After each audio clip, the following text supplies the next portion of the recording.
Greetings, gamer guys and gals. Welcome to part 31 of my Let's Play Fire Emblem 5 Thracia 776, and we are on chapter 14, defending this walled city, and I think we've done a pretty decent job. This is turn 2 because last time our friend Asbel died. Hilariously, Paulus didn't even move this time. I could not be asked possibly to understand exactly why that would be. He just didn't move, so that's great. I'm guessing he just has the 50% chance to move every turn, sort of like Baldock and several other units we've already seen in this game. So I'm pretty glad about that, honestly. Like, it's pretty cool that we don't have to worry about Asbel having died that first enemy phase. So we're going to just go ahead and start it now. I am heavily thinking about stealing with the Thief Staff this Master Lance. It would come in handy for Dean later on, but I don't think it's completely necessary.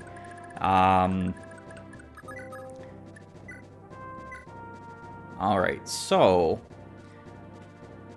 I am able to capture here, and I just might actually do that. First and foremost, since this is the beginning of this turn, we're going to go ahead and attack Paulus. So he only had a 24 hit chance and hit both times and KO'd Asbel, which is greatly humorous, wildly so.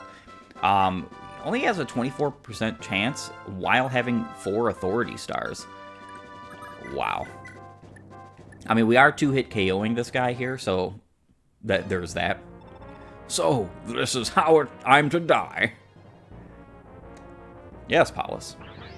Or maybe not.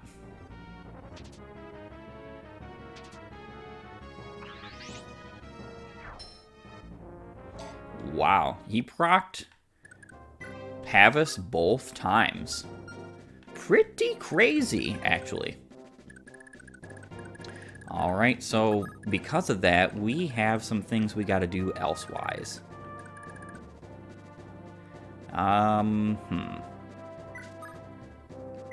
Let's visit this house here.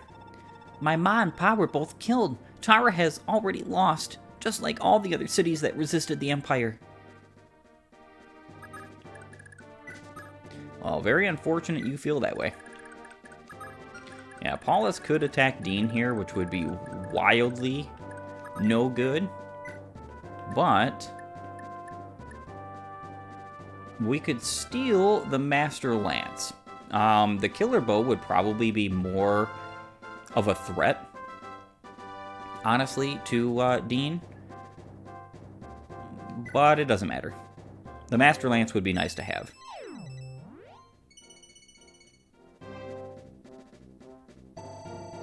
And that was a successful steal with the Thief Staff.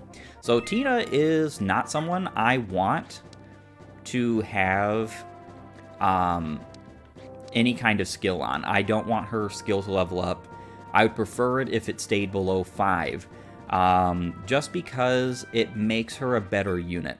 She only has a 25% chance to grow skill, so we can hope. Really, that's all we can do. Now, I could steal this bolting here from this sage, or bishop I should say, but in all reality, because Asbel's not going to have to deal with any other combat here, it would just probably be a great idea to capture him. With Dean coming along, we're going to even be able to take some of those items off of this bishop so we can have that thunder, the physic, and not just the bolting. The bolting is what I want primarily, first and foremost.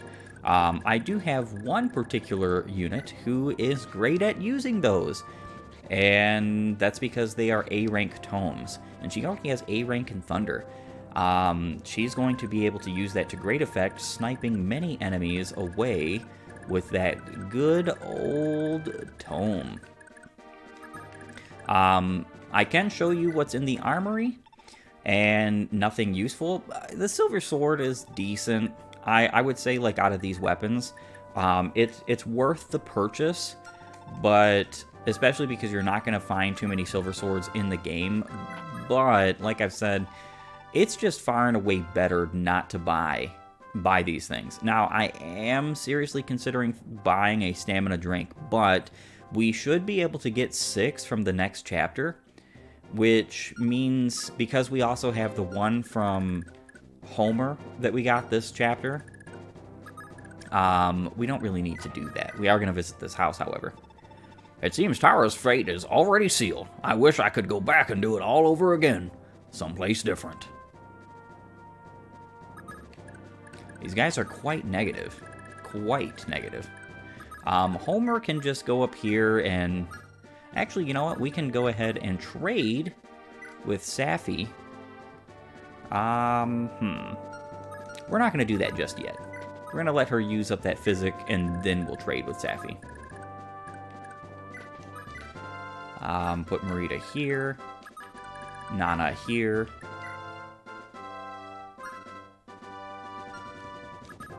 Would be nice to have Nana closer to the fray. But I think here is fine. That way she can be supporting the back line while Leaf is supporting the front line. Iron Sword, please. Make sure you're equipping your weaker weapons. You don't want to get surrounded or destroyed by the enemies, and they will do that. Let's hope that we get some con levels in this chapter. I would love to see Parn have around 12 con by the time he is max level, and there are some good reasons for that. There are some really interesting things he can steal because of that. We have no one to heal this chapter, unfortunately, or this turn. I really think that putting Dean here was a bad idea, especially if Baldock moves. We did get that Master Lance, which is nice. We could also steal the Killer Bow, and I'm kind of thinking about doing that. Just because then Dean would not have any issue. We can at least check. Alright, so this is going to be 33 might alongside... Yeah, he's going to be doing an incredible amount of damage. Not enough to one-shot, though. The only problem is that the rest of these units around here actually have a reasonable chance to hit Dean. So I think for safety's sake, even though I don't really want to waste the Thief Staff like this, I am going to steal that Killer Bow. Hopefully we miss here. And we did not miss.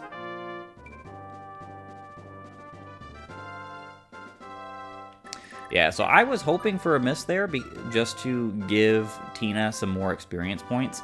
Truly, there's only like a couple of things in this game where the Thief Staff is necessary, and I usually use one Hammerin on it. So having 8 uses of the Thief Staff is still perfectly viable, perfectly fine. It's not like the end of the world if Tina doesn't have that in her access either, especially considering that you don't really have to worry about the unlock staff breaking, simply due to the fact that even though it will break if you use it, you do get more unlock staffs later on in this game, and they're not even preferential weapons. You do have to be kind of fast about getting them, though. Otherwise, you're not going to get them. But for my purposes, she's, perfectly serviceable regardless of that matter. Usually, I don't even promote her. I just let her stay as she is because I don't need her for staff usage. Now, my last run I played of this game, I played on the B route, something that we're not going to be doing this game, and it's relevant because it's only a few chapters away. We're going to be figuring out like which route we go to. I'm going to be going A. A has the far and away better recruitable units, whereas B route has the far and away better items. If you are going to use the secret shop in this game, or if you are particularly wanting more weapons and items, including a non-preferential Vouge, you want to go the B route. Though, like I said, character-wise, you're definitely missing out if you go the B route. Definitely missing out. You only get 1 Mage Knight and 1 Paladin from that, whereas in the A route, you get a female paladin who's actually incredible with magic weapons. She's much better than the male paladin you get from B Route. And I forget who else you get, but I'm almost positive it's no one of, like... Oh, no, you get Shannon. Okay, there you go. You get Shannon. Shannon is a terrible unit in this game. Considering how good he is in FE4, you would think that that's like a misstep. But they only put him in as like an Easter egg character. And so he's not here for like any purpose other than being an Easter egg character. What's interesting about Shannon is that he's... Well, Dean is being hit by several units. Well, you got to dodge a couple of hits, Dean. What's interesting about... Dean died. Shannon actually has the only bargain skill in this game, which makes it so that you can buy things at half price in the shops, in armories, and the secret shop. So if you are going to use the secret shop, which I'm not, you definitely want to go through with recruiting Shannon, especially if you want more items. Looks like we're going to be replaying turn 1 and 2. I'll be right back, folks. And we are back. This is the start of turn 2 enemy phase, so we're pretty much at the exact same spot. I've done very much a similar set of things. Paulus still did not die. I stole the Master Lance from Baldock, and we're making pretty decent progress. I did end up having to reset multiple times because I put Dean accidentally in the range of a ballista, and then poof, there goes Dean. He gets one shot by the ballista. Triple might is an incredible thing.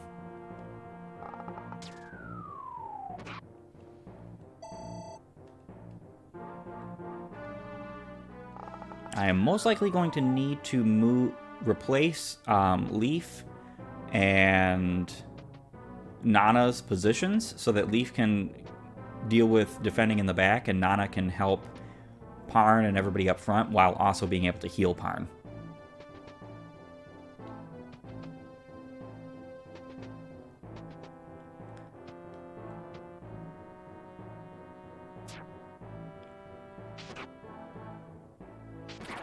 Alright, so Dean has to dodge a couple of these attacks here.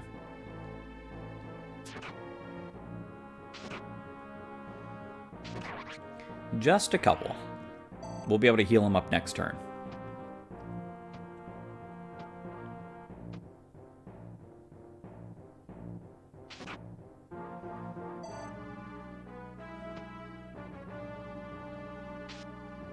And luckily for us, Dean was not blocked. Mostly. I would have appreciated if that Javelin Armor Knight right below him wouldn't have attacked him right there. We would have had more movement to fly out of the area, but we're just going to fly straight down, like such. Alright, so now time to take on Paulus, the man who's not been moving for many turns. So this is how I'm to die? Yeah, we've seen that quote several times, Paulus. Are you actually going to die this time, though? And he did. King Bloom, I beg of you. I've seen what will happen. It's not too late. And that's a full level up for Asbel. Doesn't get anything out of it, really. Problem with having a unit whose almost all of his growths are already capped is that you're not really going to see much more from that. And he has surprising amounts of con. I actually don't like that. Let's put Leaf here for the time being. And we're also going to go down here, like I said, and we're going to heal up Parn.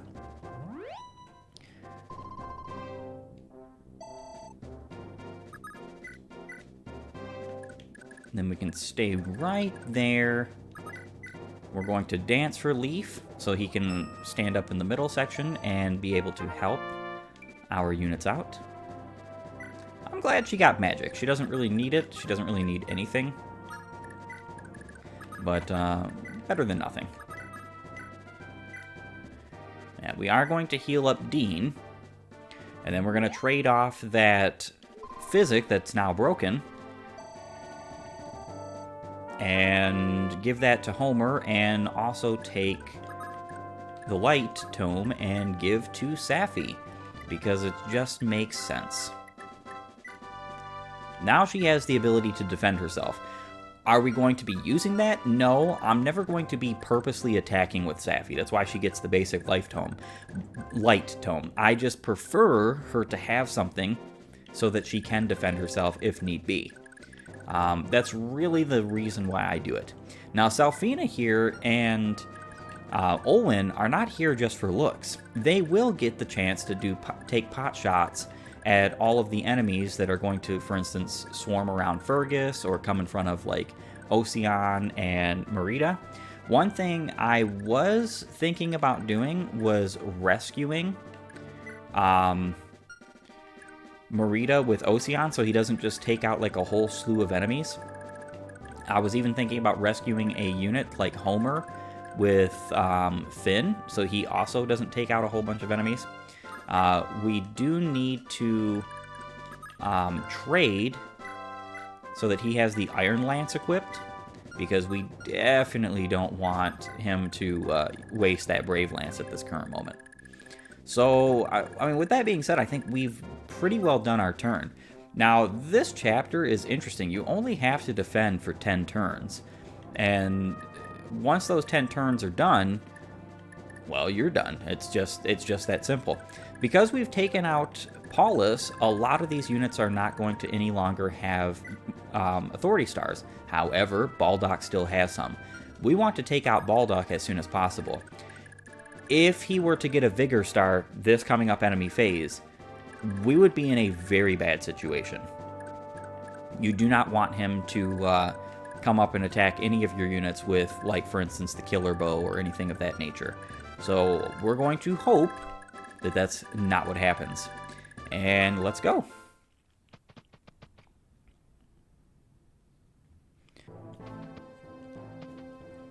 There is a unit cap of 50 on the enemy side. Because those 3 units on the left made that into 50, so they now have 50 units on their team, no more reinforcements came. It's part of the reason why you don't just want Ocean, for instance, to just KO everything. He is going to take out a few units here, which is fine. Hopefully not a lot, but he's probably going to take out a few. Very happy that we did not KO that knight. Luckily for us, too, Baldock is like one of the last units who wouldn't be moving. So as long as we clog up these spaces, we won't have to worry about Baldock coming after us and KOing our units, which would just not be a great thing. All in all, just not a great thing.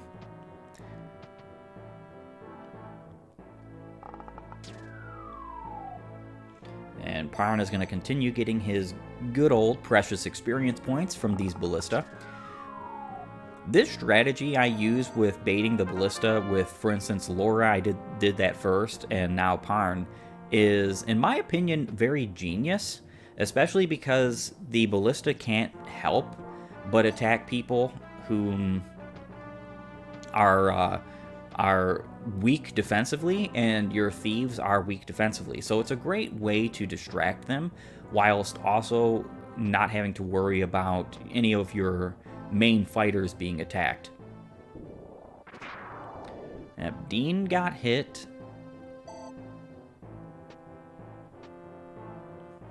We are going to be capturing that bishop this coming turn, so that'll be good. Alright. Yeah, this space is going to be sufficiently clogged. However, the space by Ocean and Merida will not be. Baldock could very well find himself being able to attack one of them this turn. If he were to proc a movement star, that is.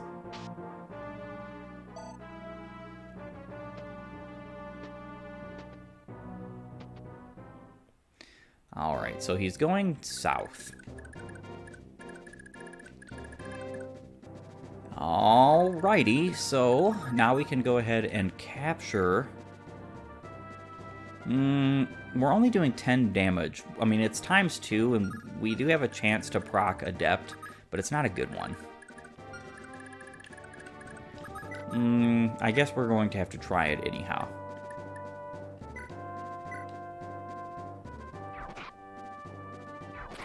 Alright, awesome.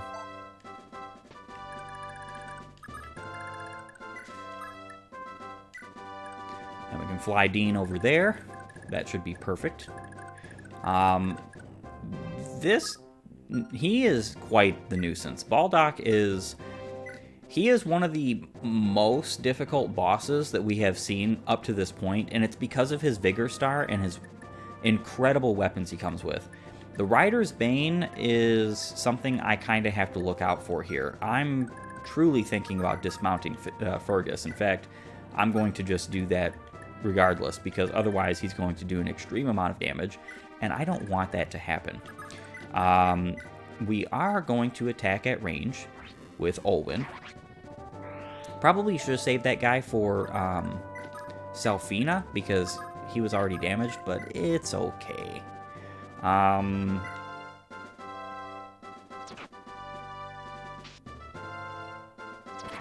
Yeah, considering that Selfina has a pretty decent chance to crit, we weren't worried. This is one of those chapters that would probably have been good had I given Olwen a bolting, specifically for Baldock. That would have actually been a pretty genius strategy, but also, being very real, I don't think of everything. So, we should be able to attack here.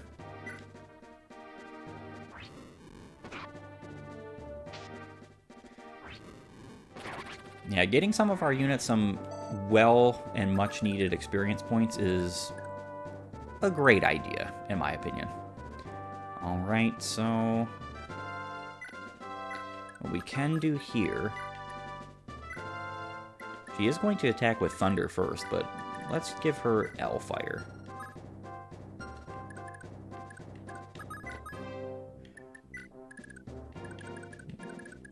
And that should be about our turn.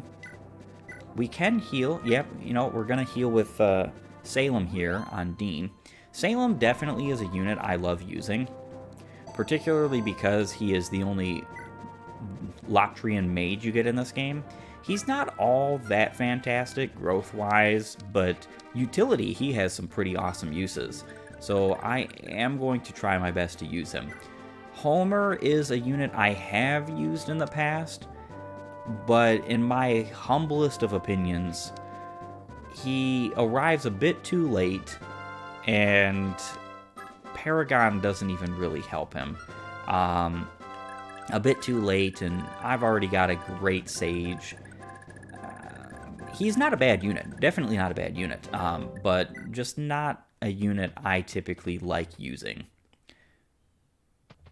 Especially considering Salem doesn't even have to be promoted, and he's already capable of using staves. That's something very interesting about this game, is that the Locrian Bishop class is kind of, or Locrian Mage is kind of a very strong class, just with weapon ranks and stuff like that. Whereas the Bard isn't so much. What's interesting about the Bard is that the Bard is able to use light magic as well as the other magics, whereas a Mage can only use the anima magics, the trio, Fire, Wind, and Thunder. So there's different uses. I actually really enjoy that. Most of the Fire Emblem games don't have different niches for the classes. Some folks will say, well, why not just have a bunch of flyers or mages or this, that, or the other? I am definitely not opposed to that. I have used all of one unit type in many runs before. In fact, my most recent playthrough of Path of Radiance that I did, not recorded, that is, I used nothing but generals and mages. And I found that hilariously fun. There's a lot of things you can do, and having Homer alongside Asbel is definitely not a bad thing. It's just that I would far and away prefer having a mounted mage.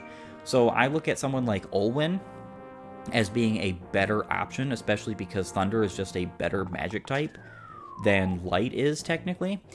I mean, that's not true totally. Light has far and away more crit, has more accuracy, and it also has the Nosferatu tome, which is, in my opinion, better than most of the Thunder tomes. But Olwen has the niche of being able to use like Vantage and Dire Thunder, which is pretty darn cool. I really love that. So besides that, there are some really good light magic users you get later on in this game that kind of are better, in my opinion, than Homer, and I just save up for them. As you can see, I'm using a lot of units, and I didn't even bring all the units that I'm currently using to this chapter. Like, for instance, I didn't bring Dagdar. This game, because of fatigue, I do not worry about fatigue so much. What I rather do is just use a slew of teammates and rotate them. So the only time I use stamina drinks is for people like Safi, for instance, if I need a warp user. I have no other warp users on my team currently. So if I need to warp that chapter and Safi is fatigued, she needs a stamina drink. That's all I use stamina drinks for. There is never a time otherwise where I use stamina drinks. Well, not never, but there's hardly ever a time where I'll use a stamina drink for like a combative unit, because it just doesn't make sense in my mind. Does that mean that that's the way you have to play? No, not at all. In fact, I recommend that if you are worried about your roster not being able to be used, that if I were you, I would do a lot of arena. I would do a bit of capture. I'd steal and sell as much stuff as you can, and then I would just buy as much stamina drinks as you possibly can, within reason, with the arena money that you get. As you can see, if you've got reliable units for arena, you can get a lot of arena money. Alright, so Olwen did pretty darn good there. Blocking this point. It's not what I wanted her to do, but she did it well, nonetheless. She's one-shotting these mages, which is really funny. Considering how heavy Hellfire is, I'm surprised she didn't find herself being... Well, it's only weight 7. I guess that's not too heavy, but I'm surprised she didn't find herself being hit by one of the ballista when he attacked. But I'm very grateful for the fact that she did not get hit. Olwen. Alright, so let's heal up here. I would like to take out Baldock, but the only way I'm doing that is if... Well, actually, I could do that. I could. But I would need to play somebody like Salfina in the range of possible units here.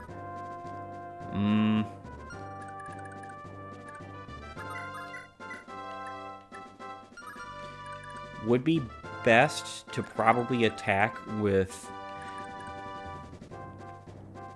Nana here against Baldock. I think that actually would be pretty good.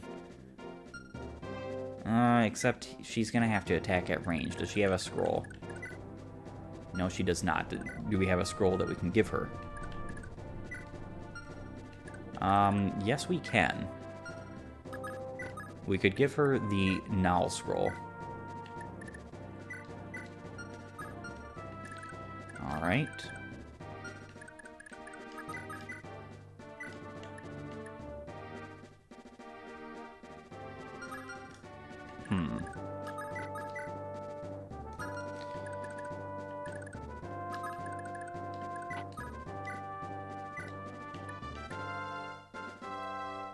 Alright, we gotta kind of hope for a crit here. Or a cost. She could have accosted, so, I mean, I guess there was that. Let's move here.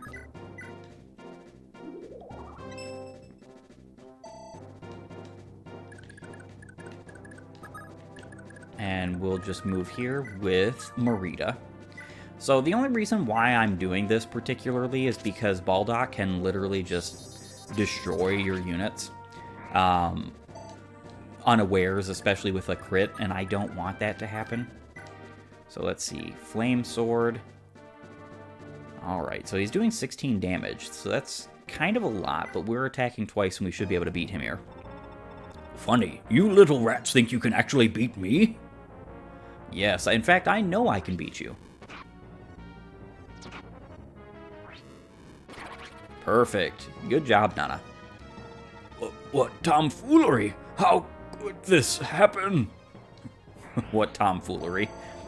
First time I ever saw that in a video game was in this game, and I was like, that's wild that he said something like that. Alright, so what we're going to do here is we're going to actually mount, and then we're going to be trading the Earth Sword so that Nana can attack back with the ability to heal herself, because we're not even going to... Well, we could heal her up. We could. I think we shall. So the Earth Sword was kind of pointless to put on her there, but it's okay.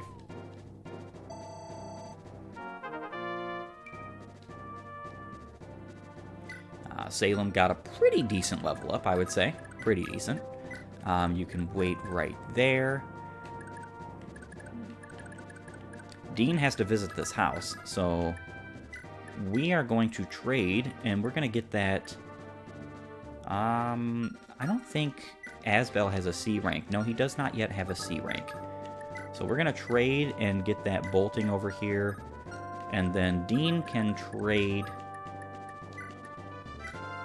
and get the rest of this stuff here, and then he can visit. Ah, Sir Dean, Lady Altena has been waiting here for you. It's been too long, Dean. I'm glad to see you're doing well. Lady Altena? What in Dane's name are you doing here? Heh, you haven't changed a bit, Dean.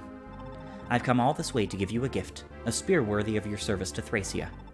This is no mere spear. This is His Highness Prince Arion's personal weapon, the Dragon Pike.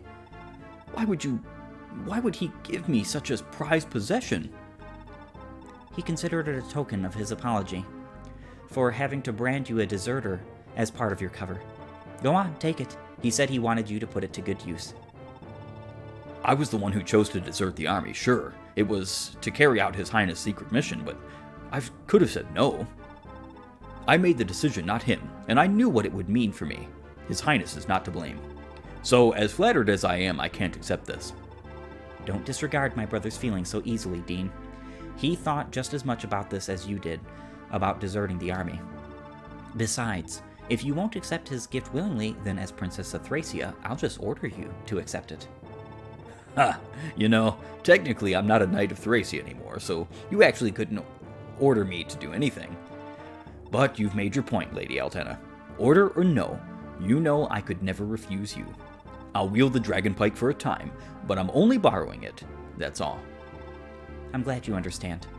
Now use the Dragon Pike to protect Linowin. Make sure nothing happens to her. Linowin and brother are betrothed, after all. He wanted to come here and defend Linowin himself, but couldn't risk leaving the kingdom unguarded for too long. I suppose giving you his spear was his way of being here in spirit. I'm supposed to be a stand-in for His Highness himself? Awfully big shoes he's asking me to fill. I think you've got the wrong idea, Lady Altena. No way am I the man for that kind of honor. I'll do my best, though. Now, don't you worry another minute about Duchess Linowin. I'll guard her with my life.